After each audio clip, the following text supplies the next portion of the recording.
Hi, I'm Lindsay Konzak, editor of Modern Distribution Management and MDM.com. Today I'm talking with Tim Underhill of Strategic Business Solutions about how distributors can better prove their value to customers. Welcome, Tim.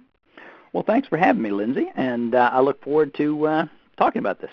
Today we're talking about why it's important to implement a formal system to document value to retain and get more business from your customers.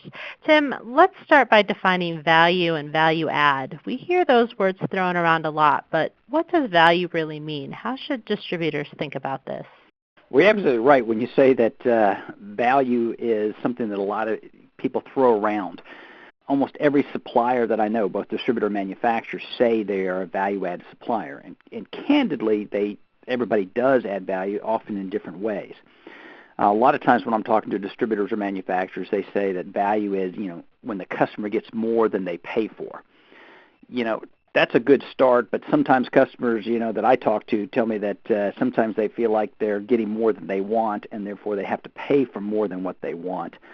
So I really don't like kind of looking at value that way. For me, what value means is that the supplier is making their customer more profitable. I often tell my clients to stop talking about value added, because every distributor or manufacturer say they add value, and to start talking about adding profit and then prove it to the customer.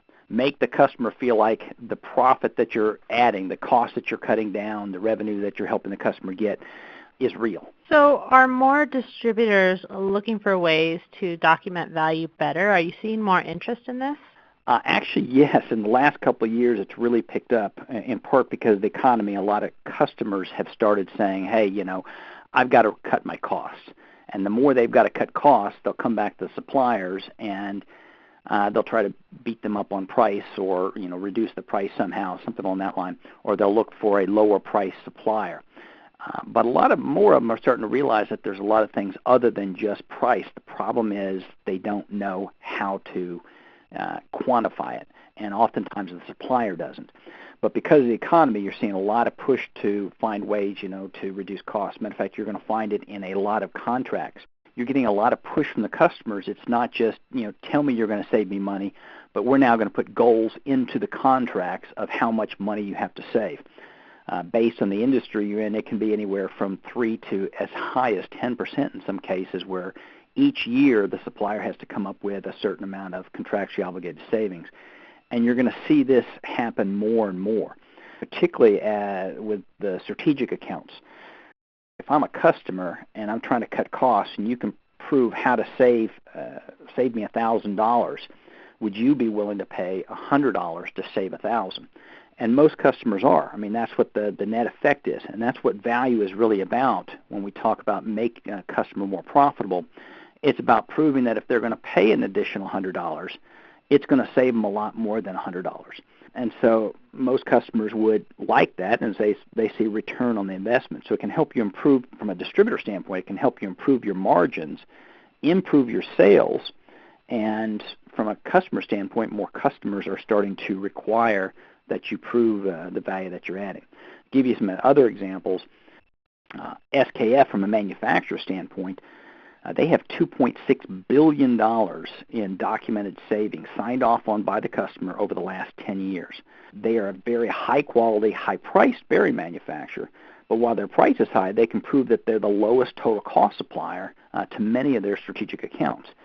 And so it's helping them retain those higher margins when there's a lot of cheap imports and other companies out there. A bearing is a bearing. It's a quote-unquote commodity in the eyes of some customers. Well, not to SKF. They're looking at this as an engineered product, and they can show that the savings that they're adding. So you see more distributors and manufacturers seeing the need to prove their value to customers. As I said, in part it's being driven by the customers requiring savings. The other part is the fact that it can make the distributor or the manufacturer more profitable, either through increased sales or increased margins, or a combination of both. Generally speaking, what are some of the most common mistakes or most common worst practices surrounding documenting value add? Well, I'm going to say the first one is when companies first try to document, about 80% of what they're documenting is price savings. Gee, we have this lower price product that we can put in. or gee, we'll drop our price, or gee, we'll give you a discount or a rebate, and they document those things. The first year, sometimes when they take over, there's maybe inventory savings and there's some process savings by reducing suppliers and a few other things. But after that, the vast majority is price savings. Why? Because it's the easiest thing to document and to sell on. Gee, I got a lower price. You want to save money? I'll drop my price and I get the business. Yet a lot of times what this does, at least the customers see the value added by a supplier is a lower price, which to me is the wrong message to send. Because a lot of these same people, like these same distributors, manufacturers, they're out there solving problems for their customers. They're providing technical support, training, emergency response. There's opportunities to sell higher price substitutions that lead to an overall lower total cost. I mean, there's hundreds of these solutions. They not only get forgotten by the customer and the supplier, but they don't get documented, so you can't prove the value. So the number one thing is what people are actually documenting. The other thing is that when they try to document it, a lot of the companies I talk to, one of the things that happens is they try to document the solution months after the solution was provided. Take technical support as an example. Let's say I provided some form of technical support this month, and today being the month of May, but don't try to document it until September when my company has to report the savings to the customer. By then the customer has either forgotten most of the pain, and pain means that there's costs such as downtime, personnel involvement, expenses that we were able to help them avoid, either emergency deliveries, higher priced products, having to spend a lot of time, developing a product or whatever it is to fit it just to be able to get the production back or whatever. And the list goes on. So what I end up with is half the value if I'm lucky, if I wait 6 months to document. Now multiply that by all the different solutions I provided, but either failed to document or, and now I'm trying to, I'll be lucky if I get half the value, or I've totally forgotten them because of everything that I've done for that account. Basically, I'm giving away my value. That's the second thing. And that's coming from this, I'll say, the salesperson side.